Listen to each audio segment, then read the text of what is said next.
Hello and welcome to another Daily Geek Toy Review. In today's episode we're looking at the Star Wars Black Series Carnor Jax figure, Crimson Empire comic book. Stay tuned.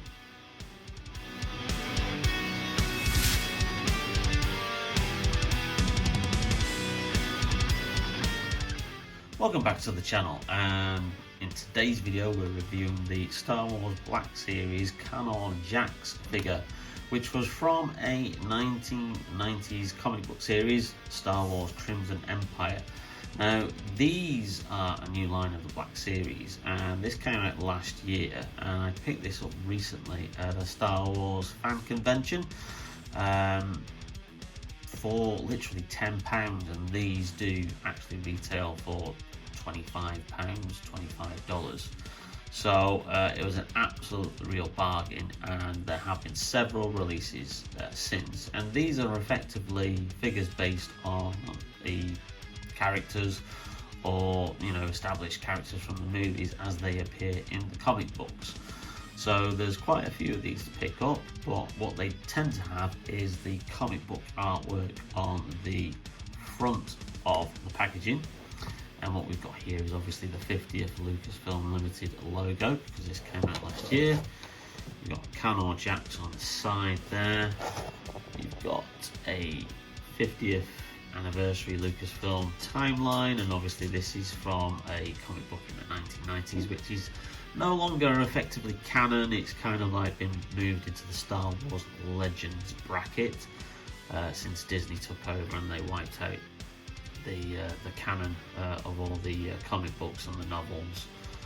They've integrated some of it back into their official Star Wars canon, but a lot of it's still kind of like no longer part of that. And then, as you can see, it's a bit different from the usual Star Wars Black Series packaging. It nicely opens up, and you've got a bit of a description there, some artwork from comic book. Training himself in the ways of the dark side of the Force, Carnor Jax became one of the most formidable members of the Imperial Guard and betrayed his brotherhood by usurping the Imperial throne. So effectively he was part of the Imperial Guard, and the story is set roughly a couple of years after the end of Return of the Jedi, when there's a kind of like a power vacuum in the Sith, and Carnor Jax tries to take over from Palpatine, and obviously comes across some various other potential Sith Lords who are also wanting to take Palpatine's place and restore the Empire back to what they see as their rightful place in the galaxy.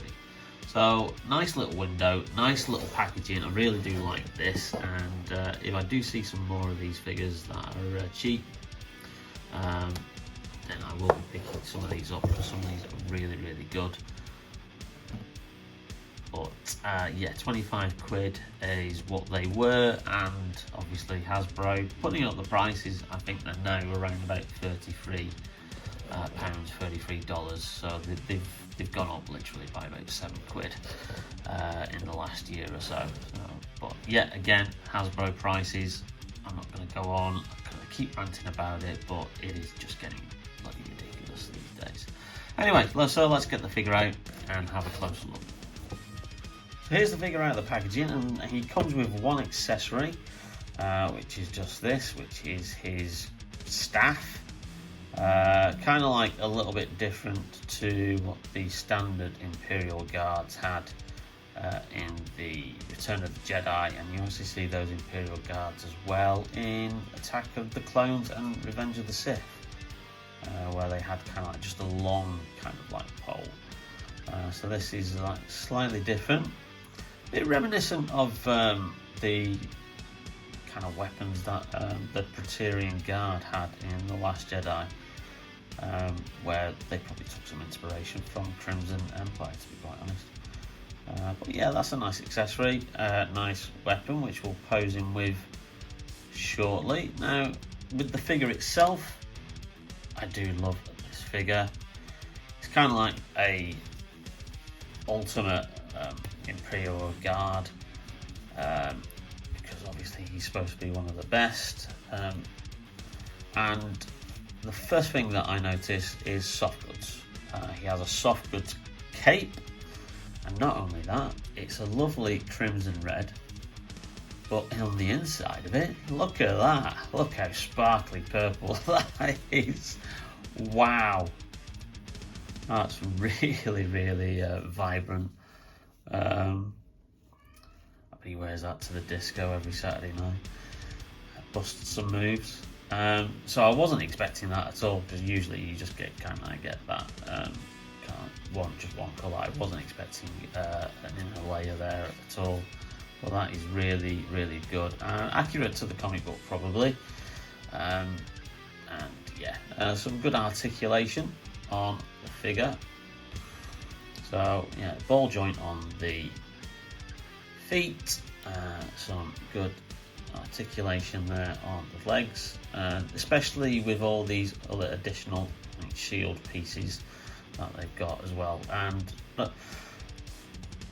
not too much restriction there on the movement of the arm, which I thought there would be, given that they have this shoulder shield there.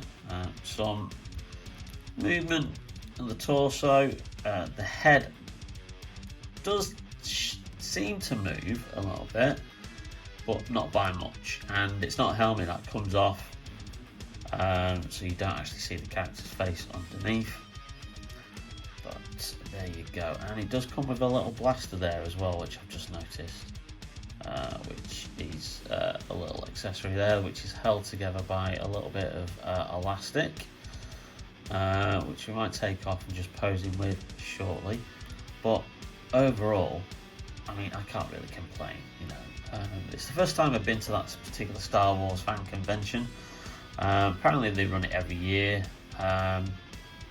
The only criticism I would say is that it was a little bit expensive for the price of admission. And literally, it was in one of the conference rooms at Blackburn Rovers Football Club. They had quite a few, you know, Star Wars celebrities appearing. Warwick Davis was meant to appear, but had to pull out at the last minute due to work commitments. But then they brought in Spencer Wilding, who is, if you're familiar with his work, he is one of the actors who portrayed Darth Vader in Rogue One. And boy, is he tall. He's about 6'3". He's absolutely huge. And then they had a few other actors from various films in the Star Wars saga. So it was a nice little day out, you know. We probably spent about an hour and a half there. A few people in cosplay, some photo opportunities, lots of stalls there. A lot of them selling kind of like the same stuff, but there was a couple where you could pick up some real good bargains. And like I said, £10 for this figure, you really can't go wrong. But yeah, I'm really liking the look of that. So let's get him posed with both the gun and the staff and see what he looks like. So there we have him posed with the staff, and he does hold it well. And obviously you can have like a variety of different kind of like movements if you wanted to like move around the arms, or have him in a particular different set of poses. So yeah, it does hold the staff well, and he can also hold it on his own there. Let's just get this little elastic off here and get the gun out. And it looks very similar to the blaster that the Scout Trooper comes with. I'll just show you that there.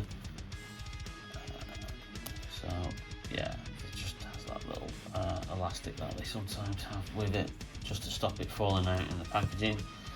And then you can put that in there. That's quite flimsy actually. But yeah, so you've got a couple of options there, but I think I'm going to put that back in the holster there.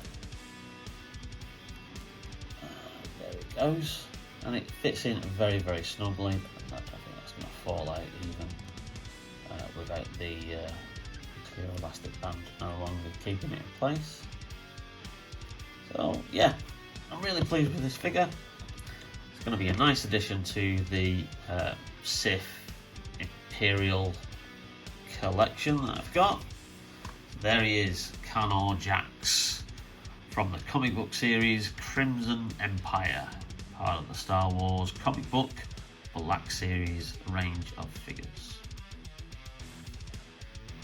Finally, there's a quick 360 of the figure. Having a bit of a spin round on the old turntable. Hopefully he doesn't fall over. Seems to be quite steady on his feet, which is always a good thing. But yeah, this is a really, really cool figure.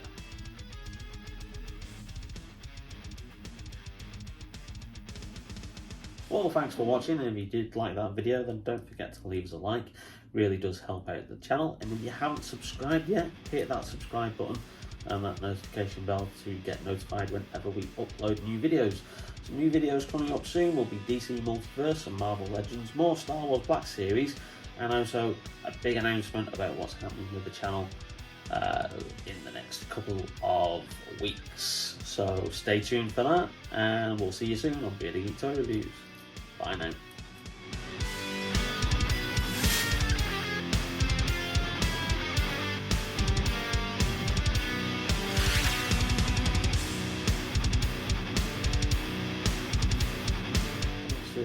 About developments with the channel, and I'll rephrase that and do that again because that was rubbish.